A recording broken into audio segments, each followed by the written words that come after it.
Olá, estamos começando mais uma edição do Pautando Esporte, programa de esporte no canal 35 da TV aberta JF TV Câmara. Lembrando novamente que os programas, depois de veiculados, sobem para o YouTube do JF TV Câmara e também do portal Toque de Bola. Hoje nós vamos falar de um projeto que, em relação a resultados, sempre traz coisas positivas para a cidade. Vamos contar um pouquinho também dessa história do projeto CRIA, que é o Centro Regional de Iniciação ao Atletismo da Universidade Federal de Juiz de Fora. O nosso convidado é o professor Jorge Perrot, que coordena esse trabalho. Perrot, obrigado pela presença.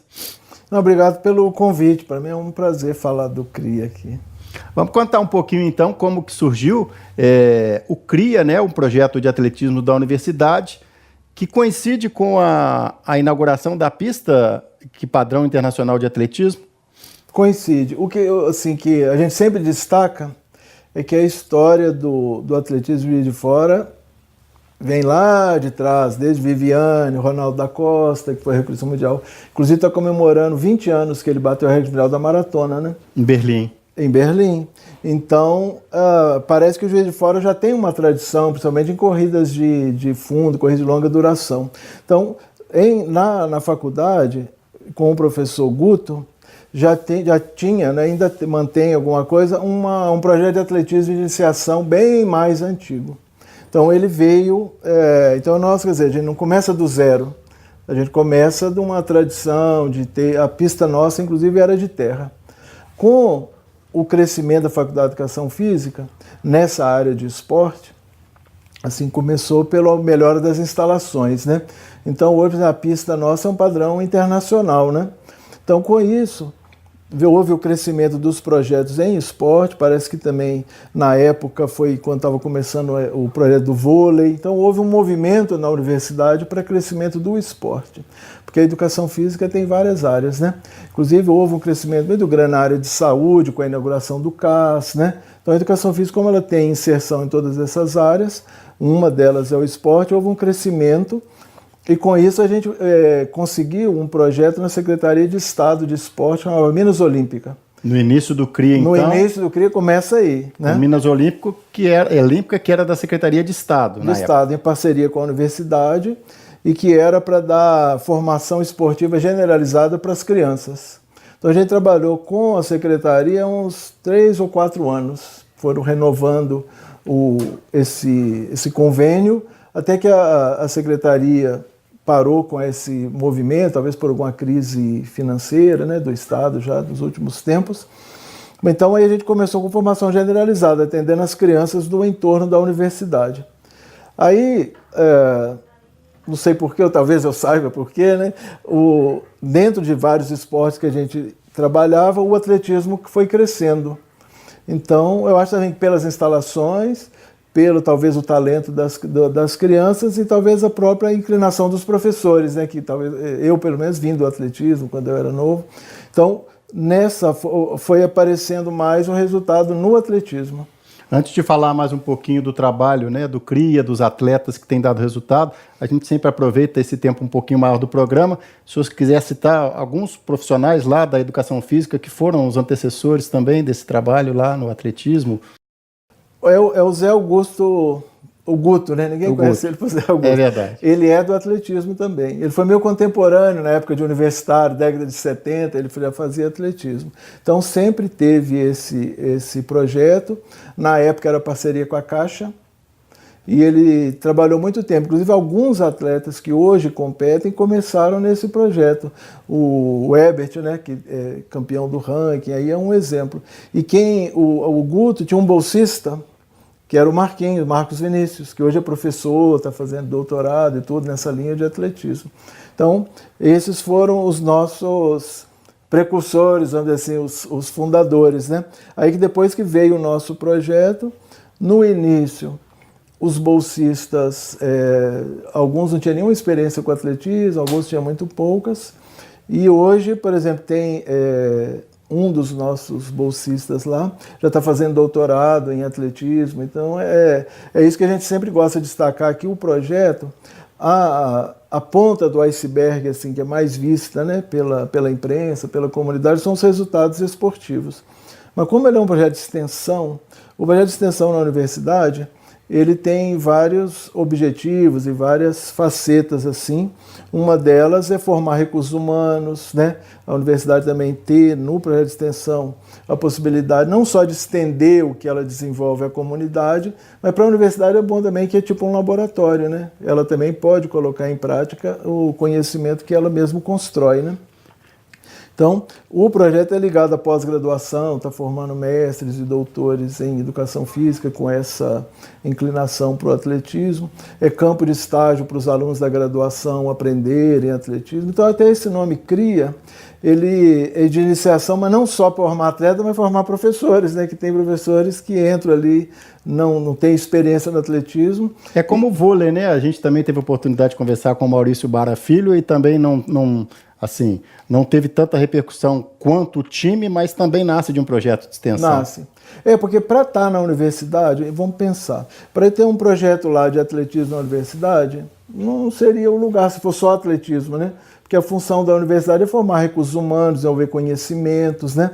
Então, todo projeto de extensão da universidade ele tem que ter essa múltipla função, senão ele não se justifica a universidade ter uma equipe, né? Igual o Marcelo tem uma equipe de futebol também que está formando treinadores, dá cursos, eles estão trabalhando nessa ideia. Então, o projeto de extensão ele é vinculado à Pró-Reitoria de Extensão, tem vários objetivos acadêmicos de formação de recursos humanos e conhecimento, né, científico, e a universidade ela é muito preocupada com a inserção dela, não só em termos de conhecimento, que ela cumpre essa função, né, de formar o recurso humano para toda a região, de várias profissões, né? Mas ela também se preocupa com esse aspecto social, dela se inserir ali nesse contexto, também na Cidade Alta. Tem um projeto lá que chama Boa Vizinhança. Então, essa parte de atender a comunidade do entorno da universidade é um dos aspectos desse projeto, né? Então, aproveitando essa deixa, essa boa vizinhança e o projeto CRIA, o pai que está vendo, de repente, o filho que tem aptidão para o atletismo, como é que faz para começar a batalha? É muito fácil, porque não há seleção, né? Porque é assim, no futebol jogam 11, né? Então, sabe? Então, se eu for ter um projeto de futebol, eu consigo pôr 22 meninos, por exemplo. No atletismo, numa pista muito grande, cabem todos. Então, não há seleção, né? Então, todo mundo que quiser treinar, é nosso interesse mostrar o atletismo para as crianças, ou até adultos que quiser começar a treinar também pode. Então, não há nenhuma exigência, nenhuma burocracia, nenhuma formalidade, não paga. Os treinamentos são de manhã às 8 horas e à tarde às 14h30. Então a pessoa quer treinar, né? Aí ela nos procura lá na pista nesses horários, começa a treinar. Com alguns treinos, se ela sentir que é isso que ela quer, ela preenche um formulário lá, muito simples também, e já está vinculada ao projeto.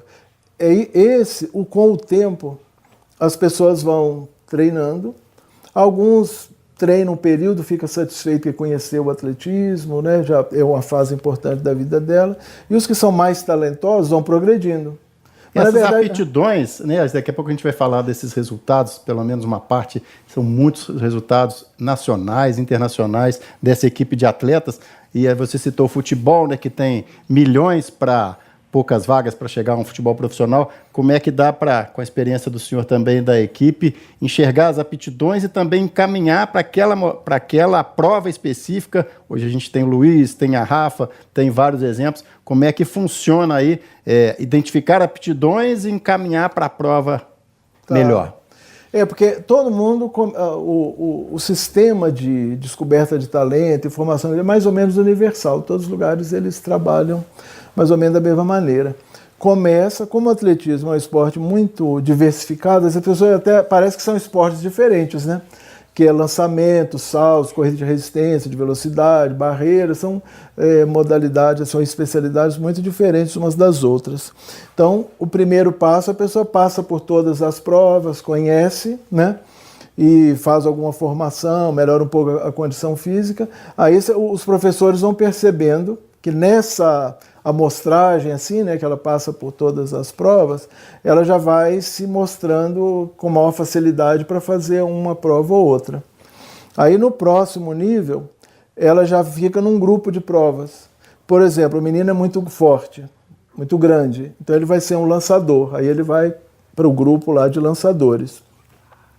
Pessoa muito rápida, salta muito, aí tem o grupo dos velocistas que vão fazer salto. E os pequenininhos vão para a prova de resistência. Porque é engraçado também, você imagina, no nosso imaginário, o atleta é uma pessoa super grandona. Os melhores de corrida de fundo são os pequenininhos, né? É bacana, o atletismo tem espaço para todo mundo. É grande, é rápido, é lento, é pequeno, né?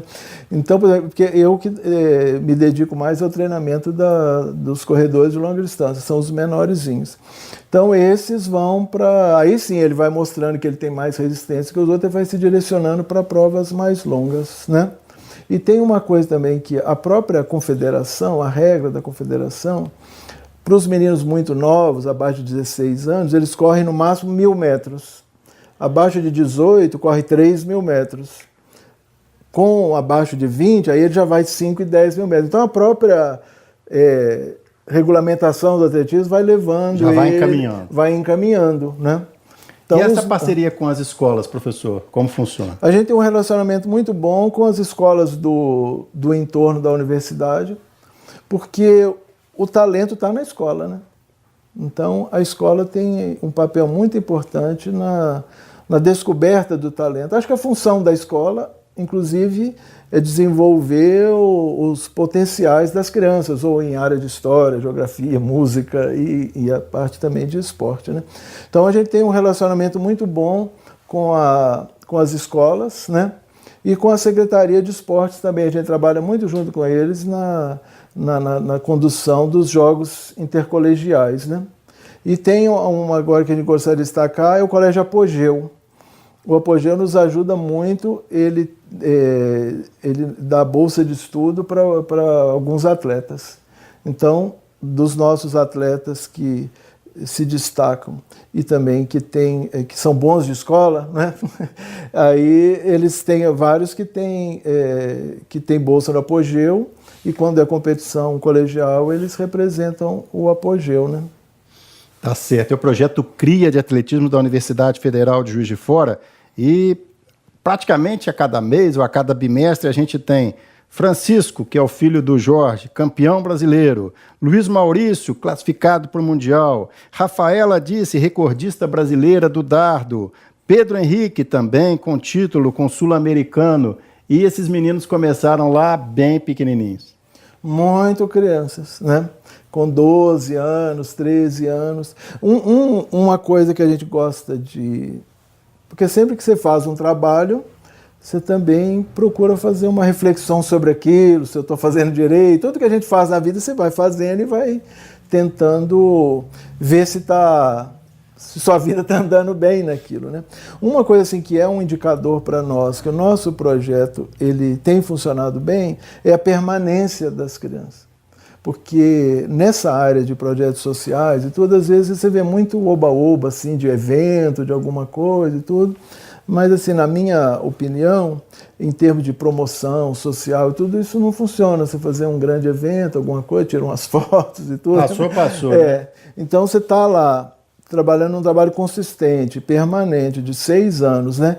E está com os mesmos meninos crescendo e tudo, é um sinal que estão funcionando bem. Aí os resultados vão aparecendo, né?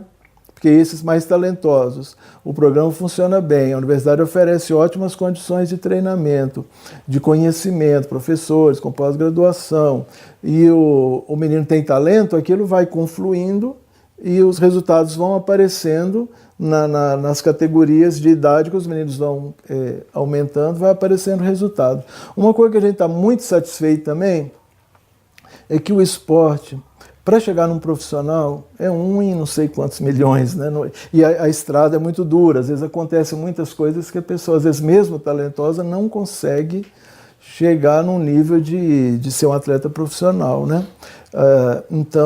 Mas o adolescente que faz esporte de uma maneira organizada, sério, aquilo pode mudar a vida dele, né? É uma experiência que ele incorpora. Uma das formas que a gente percebe é que o adolescente ele gosta de esporte, se identifica com aquilo. Aí ele se identifica com o professor dele. Ele quer ser igual ao professor, ele quer ser professor também, né? Então nós já temos vários alunos nossos que já estão cursando educação física. Então, mesmo que a pessoa... Porque às vezes você faz um projeto, tem lá 100 meninos. Qual desses que vai para a Olimpíada de Tóquio? Às vezes nenhum, né? A chance de ir para um negócio desse é muito pequena, depende de um conjunto de fatores que às vezes não tem condição de controlar. Então, mas esses jovens que estão fazendo atletismo, é uma experiência muito significativa na vida deles. Aí eles agora vão ser professores, vão ter assim, a profissão já determinada, o cara se coloca no mundo, eu sou do esporte. Se forma como, né, é o que se fala às vezes, mas nesse caso é na prática, se forma mesmo como atleta, como cidadão, e ainda tem a chance de repassar esse conhecimento que ele vai ser feliz, vai ter uma profissão que ele gosta daquilo, né?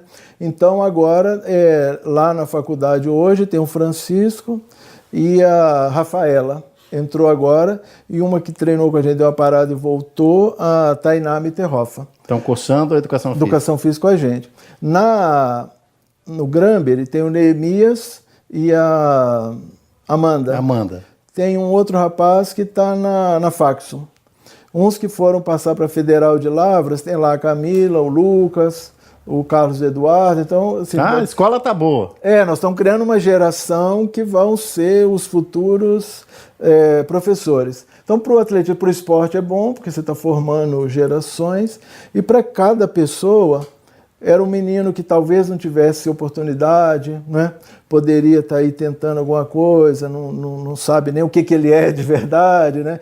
Então, a gente fica feliz que os meninos vão ser professores, estão mais ou menos encaixados assim na vida, né? Então, tem uma vida bacana, normal, né? Que é o sonho de todo mundo, é ter uma profissão, trabalhar, fazer o que gosta, né? Bacana, o esporte, a formação. Daqui a pouco a gente vai falar um pouquinho mais com o professor Jorge Perrot no segundo bloco. Ele fez com o filho dele, que também é atleta. A gente vai falar como é que é essa relação também de pai atleta no Quênia, para conhecer lá esse país com tantos resultados no atletismo e falar um pouquinho mais dessas conquistas expressivas nacionais e internacionais dos atletas que hoje mas começaram menininhos lá na Universidade Federal de Juiz de Fora. Daqui a pouquinho a gente volta no segundo bloco do Pautando o Esporte. Até já!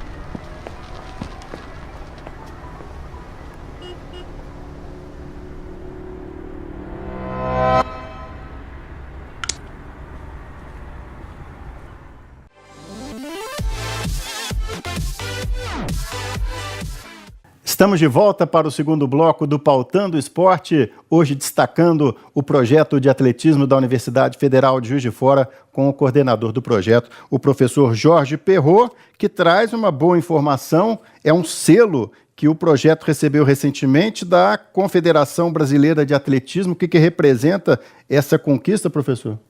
É que a Confederação está montando uma rede nacional de descoberta de talento e formação de atletas, né?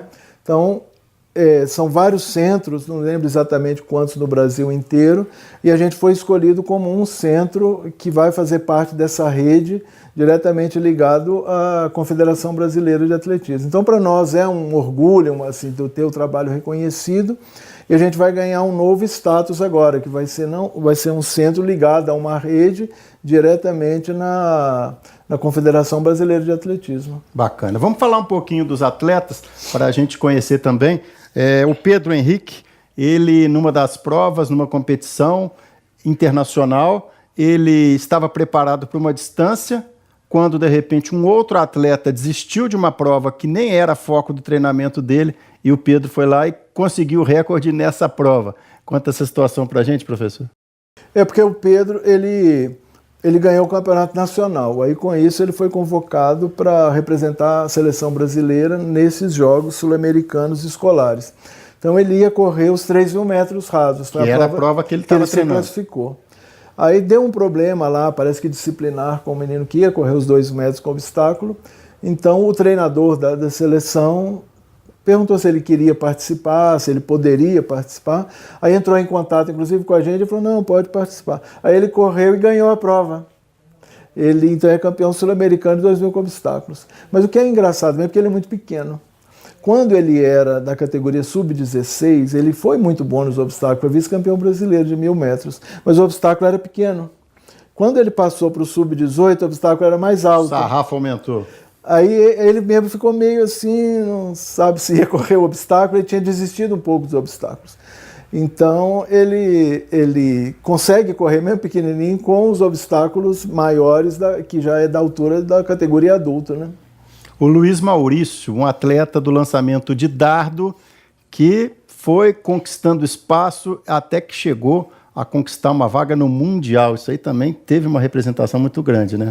Tem, porque esse Mundial que ele foi é o Mundial da Federação Internacional, é a maior competição que existe de categoria sub-20 anos, né? Inclusive ele tem 18, ano que vem ele ainda é sub-20. E então, para compor a seleção brasileira, eles estabelecem no início do ano um índice mínimo que o atleta tem que fazer até uma determinada data para ser convocado. O índice era muito forte, eu tinha que lançar quase 70 metros no dardo. Então ele conseguiu o índice, né? E foi e participou do Mundial. Não foi tão bem porque na hora lá, acho que não lançou tão bem, mas a participação dele no Mundial desse nível, para nós também é um reconhecimento assim, do nosso trabalho e da dedicação dele. Ele é muito dedicado. É um menino que mora ali do lado da universidade, treina com a gente desde criança, treina muito, muito sério, a família apoia. Então, igual eu te falei, é um conjunto, porque não tem jeito de fazer um resultado esportivo do nada, se não tiver vinculado a várias outras condições, né? Então ele treina muito bem, tem boas condições de treinamento, é um menino super dedicado, muito forte, que tem esse talento, e a família apoia muito. Falar um pouquinho da Rafaela também, que tem, entre outras marcas, um recorde brasileiro no dardo também, sub-18? No dardo, sub-18. A Rafaela está com a gente desde criança também, e ela veio evoluindo e foi no ano passado, há 2 anos atrás, mas ela sempre tem se destacado nas competições nacionais. Ela participou de um sul-americano também escolar. Ela sempre tem se destacado, está sempre entre as primeiras no lançamento do dardo, desde as categorias mais novas, né? E aí ela bateu o recorde brasileiro, a maior marca de todos os tempos nessa categoria sub-18. E ela agora está fazendo educação física. E entre meninos e meninas, tem a quantidade maior de um de outro? Como é que a gente pode fazer esse balanço aí? Nunca contei, mas eu acho que é bem dividido, né? Assim, inclusive nos atletas destaques, assim, sempre tem meninas e meninos, né? Vamos falar então do filhão, né? O Francisco Perrot, como é que é ser pai e treinador? O Francisco, acho que era o nosso primeiro atleta. É? Ele treinava na época ainda do Guto. Ele chegou a treinar na pista de terra. Ele era muito pequenininho, até a gente achou Então conheceu o terreno primeiro que todo mundo. E aí ele, como eu fui do atletismo, então ele era criancinha, eu perguntei se ele queria correr a fogueirinha. Inclusive, é uma coisa que a gente sempre tem que reforçar para os patrocinadores, para os organizadores, que a promoção desses eventos com criança é fundamental, né? Porque você treina um menino, mas não tem como competir, não participa, né? Esporte é competição, é desafio, né? Então, ele participou da fogueirinha. Na época, quem coordenava era o Marquinhos. Aí eu, com muito medo, que ele é filhinho do papai, aí eu falei, olha, você vai, mas muito cuidado, se você não for bem não tem problema, porque atletismo é um esporte... Tirar o peso dele, né? Ele nunca tinha corrido. Aí eu falei, atletismo é esquisito, parece uns meninos magrinhos, compridos, que vocês não sabem de onde é que esse menino tira tanta velocidade. Aí ele correu, ele ganhou a prova. Foi assim, do nada, sem treinar, sem nada. Aí foi uma comoção na família. Aí depois a gente foi numa corrida também infantil lá no Rio, na São Sebastiãozinho. Aí ele ganhou a São Sebastiãozinho, no Rio de Janeiro. Falou, o menino corre, Isso né? sem treinamento, praticamente. Aí a gente começou a treinar uma vez por semana, ia na pista, não tinha o projeto ainda, treinava um pouco, fazia alguma coisa. Ele jogou muito nessa época futebol aqui no Zico, né? E aí ele foi crescendo, aí criou o projeto de atletismo nosso, ele entrou desde pequenininho e ele vem desenvolvendo, sempre participou de todas as categorias, sub-16, sub-18, agora ele está no sub-20. Hoje ele é campeão brasileiro do sub-20, dos 10 mil metros. 10 mil metros. E recordista mineiro. Ele bateu o recorde mineiro esse ano também. Que foi era do terceiro no Sul-Americano. No Sul-Americano de cross country. E o professor Perrot com o Francisco foram para uma temporada, para um mês no Quênia, né? Conta um pouquinho para a gente dessa experiência, como é que teve essa ideia e que vivências que trouxe de lá? A universidade me ajudou aí porque eu apresentei o projeto como uma viagem de estudos, né? É que não precisa nem falar que o Quênia, todo mundo conhece, onde tem os melhores corredores e todo mundo que estuda atletismo quer descobrir o segredo dos quenianos. Tem livros sobre isso, qual que é o segredo dos quenianos. Então a gente conseguiu um apoio da universidade para eu ir ao Quênia, passar um mês lá acompanhando. Aí eu levei o Francisco, ele pagou a passagem dele e a gente conseguiu lá ficar num centro de treinamento lá, que são muito simples, né? É quase que uma casa onde os atletas se reúnem. Então eu participava, e ele treinava com as pessoas lá, e eu acompanhava, né? Então para mim foi uma experiência muito importante na minha formação, assim, de conviver com os atletas, o dia a dia deles lá, tentar descobrir o segredo deles. Em cima disso, né, um país com poucos recursos, mas com essa tradição, por mais que tenha literatura, falou, vamos ver isso de perto, vamos tirar isso a limpo? E o Francisco, eu acho que ele teve um ganho duplo, porque ele era atleta. Quando ele voltou do Quênia, já ganhou o Campeonato Brasileiro de cross country, uma semana depois, né? E como ele agora está cursando educação física, o sonho dele é ser treinador, ele já começa como treinador um nível acima, ele já tem conhecimento internacional, já conhece muito sobre treinamento, teve outras experiências, né? Agora, como pai, foi muito bacana, porque o Quênia é muito pobre, né? Então lá você aprende a dar valor às coisas simples, entendeu? A superação do povo e tudo. Então, para um adolescente, você leva na Disney, né? Conhecer o mundo mágico da Disney e tudo. Ele teve na Disney uns 3 anos atrás. Mas você levar uma criança para viver no Quênia, para lavar sua própria roupa, para tomar banho de canequinha, para comer negócio de fogão de lenha, acordar 6 horas da manhã, treinar em jejum, entendeu?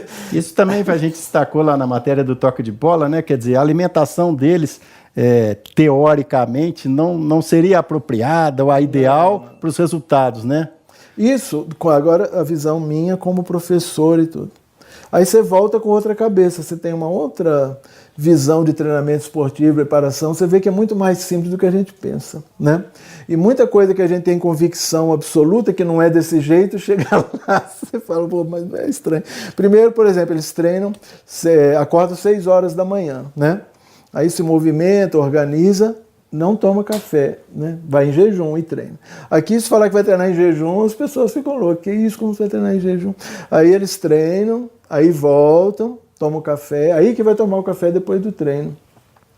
E se dedicam 100%. Eles têm uma casa que eles se reúnem, aí eles treinam, descansam, à tarde treinam de novo. E os professores, os profissionais também de lá, ou eles trazem alguns professores de outros lugares? Como é que é? Lá? Não, lá é um grupo assim que eles já têm um treinamento mais ou menos tradicional, eles se organizam e o treinamento deles é simples, eles mesmos se treinam. O que eles precisam muito, que é comum lá, são agentes. Porque como eles ganham corrida em qualquer lugar do mundo, eles precisam de alguém que faz esse agenciamento de colocar ele na corrida e tudo. Então eles têm alguns treinadores, mas muito mais são pessoas que fazem essa intermediação, né? Igual aqui no Brasil, eles sempre, não sei se vocês repararam, eles sempre correm pela Luasa ou pela MMC Fila, que é um treinador, que é o Coquinho, e o outro que é o Luiz Antônio dos Santos. Luasa, na verdade, é o nome dele. Abreviando. Esse Luiz Antônio foi um grande maratonista, ganhou a Maratona de Chicago, e hoje ele é treinador e ele é o coordenador, ele é esse da Luasa. Então esse pessoal lá do centro que a gente estava é um centro da Luasa. Aí eles treinam lá durante 3 meses, quando está bem condicionado, vem para o Brasil e se reúnem em Taubaté e correm as corridas em que a premiação em dinheiro, essas coisas. Né? E trouxe alguma coisa de experiência de treinamento lá, mesmo nessa simplicidade, para incorporar aqui ao dia a dia? Muito em termos assim de método diferente, assim, não tem nada diferente, né? Aí você começa a ver que talvez treinamento é muito mais... É a simplicidade que impressionou, então. Pois é, mas dedicação, disciplina. Então não existe nem uma convicção grande, não existe um treinamento mágico. Que a pessoa, eu tenho um treinamento super, lá que você vai fazer uma vez e vai ser bom. Lá não, lá eles têm uma dedicação muito grande, tem uma genética muito favorável, porque é uma região de montanha, que são pastores há 5.000 anos que eles moram lá. E eles se dedicam muito, porque a economia do Quênia ainda é uma coisa rural, uma coisa que no Brasil seria do século passado e tal. Então eles veem no atletismo uma chance de sobrevivência, de ascensão social, eles já têm esse talento, né? Então eles se dedicam muito e treinam muito, e eles têm um ditado lá, que em inglês é training hard, win easy, quer dizer, treina muito duro que você ganha fácil. Então quando você vê as pessoas quenianos correndo aqui, com essa facilidade, ganhando de todo mundo, você não imagina o tanto que eles treinam e que se dedicam, e treinam muito forte, eles são muito dedicados. Que é um lema lá, todo mundo lá no Quênia fala isso, alguém inventou essa frase lá. E estão repetindo até hoje. E eles acreditam nisso, eles treinam muito, dedicam muito, e quando vai correr, eles dão a impressão que aquilo é muito fácil, né? Tá certo. O professor citou já que muitos dos atletas, né, estão começando a cursar a educação física, não só na Universidade Federal, mas em outras entidades. E agora vamos falar um pouquinho da nova geração que está chegando, que daqui a pouco também vai ganhar essas manchetes aí. Porque no atletismo, pela confederação, a partir de 12 anos começam as competições. Então não tem competição de criança muito pequena, igual outras modalidades, né? Então as categorias são sub-16, sub-18, sub-20. Então nós estamos falando dessa primeira geração que começou o projeto e agora já está no sub-20, né? E alguns eventualmente já estão até participando de competições adultas e tudo, então não tem essa sequência. Mas a continuidade não para. Então nós temos, por exemplo, esse ano, o Campeonato Brasileiro Sub-18, o João, que ganhou medalha nas barreiras, a Vivian, o Pedrinho correu Sub-18, e agora já está vindo uma outra onda de renovação na categoria Sub-16. Então agora, esse mês, né, no final do mês, vai ter um Campeonato Brasileiro em Fortaleza. Aí vão levar 3 atletas que já têm condição, já são campeões estaduais e já têm um nível de competição que é possível participar do brasileiro. Então tem a Luísa Campos, vai fazer o salto com vara, a Nalanda também Campos, que vai correr 75 e 250, e a Raíssa Matos, que vai fazer o salto triplo. Então sempre vai continuando. O que é interessante, assim, que eu observo, é que os antigos continuam, igual eu já falei, que isso é um indicador de importância para o projeto. A permanência deles, a permanência e a renovação, né? Então já tem crianças já nas categorias, começando todo o trajeto. Então são ondas que vão passando assim, né? A gente teve a oportunidade de estar no encontro, né, do ex-aluno de Educação Física, o curso aqui da cidade completando 45 anos, e a gente citou no início do programa a questão da pista, o quanto que ela foi importante. E agora a universidade está, nós estamos gravando aqui em setembro, né, de 2018, muito próxima de inaugurar um ginásio e um prédio anexo. E a gente já projeta, né, quer dizer, se a pista de atletismo padrão internacional propiciou, além desse trabalho, né, dos professores, esse trabalho bacana científico, essa proximidade com os atletas das escolas da região, primeiro alunos, depois atletas, o quanto que essa estruturação do física, né? É o complexo, que a gente chama de complexo esportivo da FAEFID, o que isso pode representar agora de novo com esse novo ginásio e com aquele prédio com judô, com ginástica, para a cidade e para essa formação ser renovada também em outras modalidades? Eu não sou ex-aluno, eu formei na UFMG, eu vim para cá em 91, mas eu tenho uma sensação de pertencimento muito grande com essa universidade, é a minha casa, né, que eu estou lá 27 anos. Mais fácil de achar lá, né? Eu sou muito... mas aí o que eu percebo é que o peso da universidade na região é muito maior do que a gente pode pensar, né? Então, o curso de Educação Física, o compromisso dele primeiro é formar professores. E agora, como tem pós-graduação, é trabalhar com pesquisa e produzir conhecimento. Mas o peso que ela tem no esporte da cidade é muito grande, parece que sempre teve. A gente está falando da pista, você já falou da pista, teve esse peso todo no atletismo da cidade, e agora com o ginásio, né, pode também aumentar o peso nesses esportes de quadra, em eventos, porque o ginásio é muito grande, né? Então a universidade entende o papel que ela tem, não só como universidade, né, de formação de recursos humanos, mas no desenvolvimento do dia a dia do esporte. Parece que sempre ela se preocupou com isso e teve essa importância, né? E lá naquele prédio tem uma coisa também que é bacana, que no último andar ali são os laboratórios. Porque o curso de Educação Física, o curso nosso de pós-graduação, que já tem mestrado e agora doutorado, ele é avaliado como um dos melhores do país. Tem que falar isso também, né? Verdade. A gente porque tem um sistema de avaliação nacional dos cursos de pós-graduação, o da Educação Física... Está com a nota máxima. Não, depois tem um outro nível, mas ele já está numa nota quase máxima. Quase máxima. Quase máxima, muito bem. E esse último andar vão ser os laboratórios de pesquisa, né?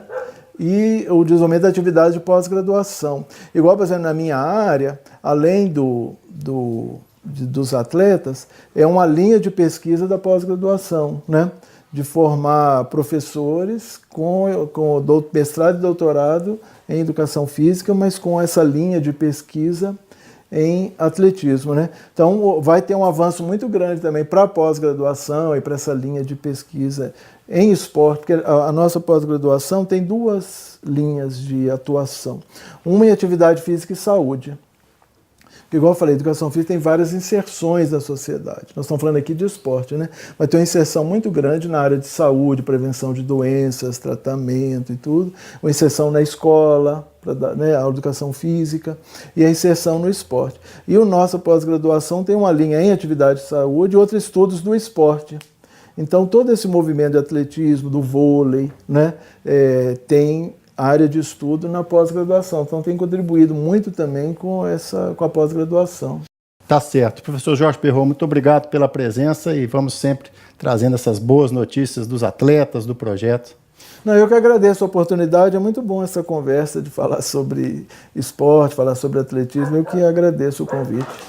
Tá certo. Professor Jorge Perrot, coordenador do Centro de Iniciação ao Atletismo da Universidade Federal de Juiz de Fora. Com apoio do Centro de Futebol Zico Juiz de Fora, palco das nossas gravações, Plask e Bitpó Coffee Road, Loja Nação Rubro-Negra Juiz de Fora e Perrot Embalagens e Prefeitura de Juiz de Fora, estamos encerrando mais essa edição do Pautando o Esporte. Até a próxima!